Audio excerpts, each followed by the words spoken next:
செய்ய ஆண்டவர் செய்த கிருபைக்காக தயவுக்காக தேவன் தாமே எல்லா காரியத்தையும் கைகூடி வர செய்த அந்த தயவை நினைச்சு நாங்க எல்லாரும் ஒருமனப்பட்டு தேவனுக்கு நன்றி செலுத்தி நாங்க ஜெபம் பண்ணிக்கொள்வோம். பிதாவே, உங்களை ஆராதிக்கிறோம் அப்பா, உங்களை கனப்படுத்துகிறோம், உங்களை மகிமைப்படுத்துகிறோம். ஹல்லேலூயா, ஸ்தோத்திரம், ஹல்லேலூயா. நீர் செய்த எல்லா நன்மையான இவைகளுக்காக நன்றி, எல்லா தயவுக்காகவும் நன்றி என்று சொல்லுகிறோம். நீர் பெரியவராயிருந்து பெரிய காரியங்களை நடப்பிக்கிறீர், நன்றி என்று சொல்லுகிறோம். ஹல்லேலூயா, ஸ்தோத்திரம், ஹல்லேலூயா, ஹல்லேலூயா. உம்முடைய நாமத்துக்கு மகிமை தருகிறோம். ஹல்லேலூயா, ஸ்தோத்திரம், ஹல்லேலூயா.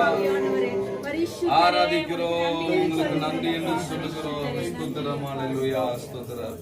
கர்த்தர் உன் களஞ்சியங்களிலும் நீ கையிடும் எல்லா வேலைகளிலும் உனக்கு ஆசீர்வாதம் கட்டளையிடுவார்.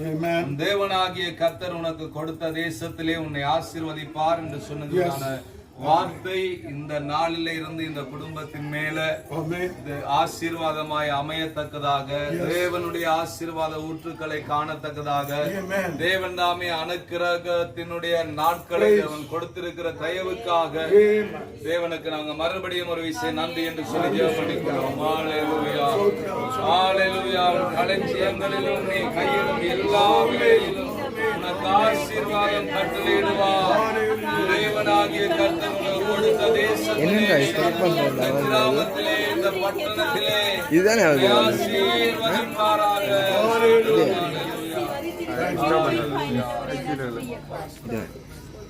அதனைத் தொடர்ந்து இந்திய தேசத்திலிருந்து வந்தான பாஸ்டர் வார்த்தையை பேசி நாடாவட்டி அதை திறந்து வைப்பார். நாம் யாவரும் ஆமென்.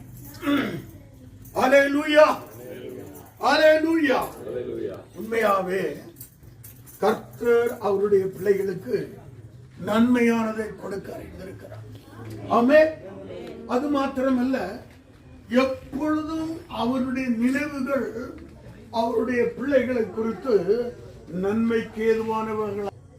நீ கையிட்டு செய்யும் வேலைகளை எல்லாம், ஹலோ, நீ கையிட்டு வேலைகளை எல்லாம் இங்கதான் பாயிண்ட் அவுட் பண்ணிடணும். ஏன்னா ஒருவேளை இது அவருக்கு சித்தம் இல்லையோ என்கிற அந்த சந்தேகம் உங்களுக்கு நினைச்சக்கூடாது, கடுகளவேன்னு வரக்கூடாது.